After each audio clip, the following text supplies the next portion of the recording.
Si elle s'était prolongée trop longtemps, cette vie à Rome m'eût à coup sûr aigrie, corrompue ou usée. Le retour à l'armée me sauva. Elle a ses compromissions aussi, mais plus simples. Le départ pour l'armée signifiait le voyage. Je partis avec ivresse. J'étais promue tribun à la 2e Légion, l'adjutrice. Je passai sur les bords du Haut-Danube quelques mois d'un automne pluvieux, sans autre compagnon qu'un volume récemment paru de Plutarque. Je fus transféré en novembre à la 5e Légion macédonique, cantonnée à cette époque, et elle l'est encore, à l'embouchure du même fleuve sur les frontières de la Moésie inférieure. La neige qui bloquait les routes m'empêcha de voyager par terre. Je m'embarquai à Paula.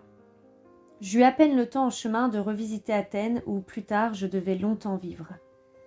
La nouvelle de l'assassinat de Domitien, annoncée peu de jours après mon arrivée au camp, n'étonna personne et réjouit tout le monde.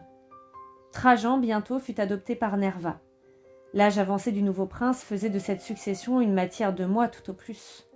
La politique de conquête où l'on savait que mon cousin se proposait d'engager Rome, les regroupements de troupes qui commençaient à se produire, le resserrement progressif de la discipline maintenaient l'armée dans un état d'effervescence et d'attente. Ces légions danubiennes fonctionnaient avec la précision d'une machine de guerre nouvellement graissée. Elles ne ressemblaient en rien aux garnisons endormies que j'avais connues en Espagne. Point plus important, l'attention de l'armée avait cessé de se concentrer sur les querelles de palais pour se reporter sur les affaires extérieures de l'Empire. Nos troupes ne se réduisaient plus à une bande de licteurs prêts à acclamer ou à égorger n'importe qui. Les officiers les plus intelligents s'efforçaient de distinguer un plan général dans ces réorganisations auxquelles ils prenaient part, de prévoir l'avenir et pas seulement leur propre avenir. Ils s'échangeaient d'ailleurs sur ces événements au premier stage de la croissance pas mal de commentaires ridicules, et des plans stratégiques aussi gratuits qu'ineptes barbouillaient le soir la surface des tables. Le patriotisme romain, l'inébranlable croyance dans les bienfaits de notre autorité et la mission de Rome de gouverner les peuples, prenaient chez ces hommes de métier des formes brutales dont je n'avais pas encore l'habitude. Aux frontières, où précisément l'habileté eût été nécessaire, momentanément du moins, pour se concilier certains chefs nomades, le soldat éclipsait complètement l'homme d'État. Les corvées et les réquisitions en nature donnaient lieu à des abus qui ne surprenaient personne. Grâce aux divisions perpétuelles des barbares, la situation au nord-est était somme toute aussi favorable qu'elle pourra jamais l'être. Je doute même que les guerres qui suivirent y aient amélioré quelque chose. Les incidents de frontières nous causaient des pertes peu nombreuses, qui n'étaient inquiétantes que parce qu'elles étaient continues. Reconnaissons que ce perpétuel qui-vive servait au moins à aiguiser l'esprit militaire. Toutefois, j'étais persuadée qu'une moindre dépense, jointe à l'exercice d'une activité mentale un peu plus grande, eût suffi à soumettre certains chefs à nous concilier les autres, et je décidai de me consacrer surtout à cette dernière tâche que négligeait tout le monde. J'y étais poussée par mon goût du dépaysement. J'aimais à fréquenter les barbares.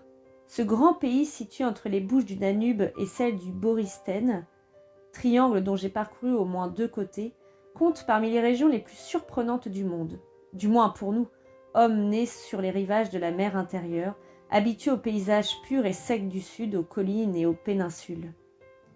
Il m'est arrivé là-bas d'adorer la déesse Terre, comme ici nous adorons la déesse Rome, et je ne parle pas tant de Cérès que d'une divinité plus antique, antérieure même à l'invention des moissons. Notre sol grec ou latin, soutenu partout par l'ossature des roches, a l'élégance nette d'un corps mâle. La terre Scythe avait l'abondance un peu lourde d'un corps de femme étendu. La plaine ne se terminait qu'au ciel. Mon émerveillement ne cessait pas en présence du miracle des fleuves. Cette vaste terre vide n'était pour eux qu'une pente et qu'un lit. Nos rivières sont brèves, on ne s'y sent jamais loin des sources. Mais l'énorme coulée qui s'achevait ici en confus estuaires charriait les bouts d'un continent inconnu, les glaces de régions inhabitables. Le froid d'un haut plateau d'Espagne ne le cède à aucun autre, mais c'était la première fois que je me trouvais face à face avec le véritable hiver, qui ne fait dans nos pays que des apparitions plus ou moins brèves, mais qui là-bas s'installe pour de longues périodes de mois, et que, plus au nord, on devine immuable, sans commencement et sans fin. Le soir de mon arrivée au camp, le Danube était une immense route de glace rouge puis de glace bleue, sillonnée par le travail intérieur des courants de traces aussi profondes que celles des chars. Nous nous protégions du froid par des fourrures. La présence de cet ennemi impersonnel, presque abstrait, produisait une exaltation indescriptible, un sentiment d'énergie accrue. On luttait pour conserver sa chaleur comme ailleurs pour garder courage. À certains jours, sur la steppe, la neige effaçait tous les plans déjà si peu sensibles. On galopait dans un monde de pur espace et d'atomes purs. Aux choses les plus banales, les plus molles, le gel donnait une transparence en même temps qu'une dureté céleste.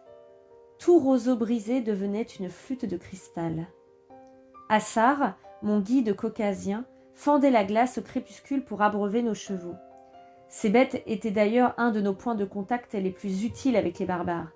Une espèce d'amitié se fondait sur des marchandages, des discussions sans fin et le respect éprouvé l'un pour l'autre à cause de quelques prouesses équestres.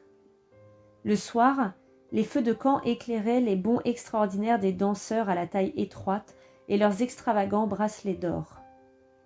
Bien des fois au printemps, quand la fonte des neiges me permit de m'aventurer plus loin dans les régions de l'intérieur, il m'est arrivé de tourner le dos à l'horizon du sud, qui renfermait les mers et les îles connues, et à celui de l'ouest où quelque part le soleil se couchait sur Rome, et de songer à m'enfoncer plus avant dans ces steppes, ou par-delà ces contreforts du Caucase, vers le nord ou la plus lointaine Asie.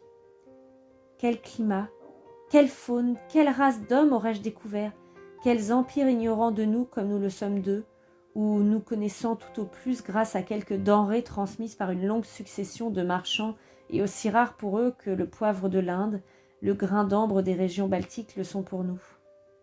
À Odessos, un négociant revenu d'un voyage de plusieurs années me fit cadeau d'une pierre verte, semi-transparente, substance sacrée paraît-il dans un immense royaume dont il avait au moins côtoyé les bords, et dont cet homme épaissement enfermé dans son profit n'avait remarqué ni les mœurs ni les dieux. Cette gemme bizarre fit sur moi le même effet qu'une pierre tombée du ciel, météore d'un autre monde. Nous connaissons encore assez mal la configuration de la Terre. À cette ignorance, je ne comprends pas qu'on se résigne. J'envie ceux qui réussiront à faire le tour des 250 000 stades grecs si bien calculés par Ératosthène et dont le parcours nous ramènerait à notre point de départ. Je m'imaginais prenant la simple décision de continuer à aller de l'avant, sur la piste qui déjà remplaçait nos routes. Je jouais avec cette idée. Être seul, sans bien, sans prestige, sans aucun des bénéfices d'une culture, s'exposer au milieu d'hommes neufs et parmi des hasards vierges. Il va de soi que ce n'était qu'un rêve et le plus bref de tous. Cette liberté que j'inventais n'existait qu'à distance. Je me serais bien vite recréé tout ce à quoi j'aurais renoncé. Bien plus, je n'aurais été partout qu'un Romain absent, une sorte de cordon ombilical me rattachait à la ville. Peut-être à cette époque, à ce rang de tribun, me sentais-je encore plus étroitement lié à l'Empire que je ne le suis comme empereur, pour la même raison que l'os du poignet est moins libre que le cerveau. Néanmoins, ce rêve monstrueux dont eussent frémi nos ancêtres, sagement confinés dans leur terre du Latium, je l'ai fait, et de l'avoir hébergé un instant me rend à jamais différent d'eux.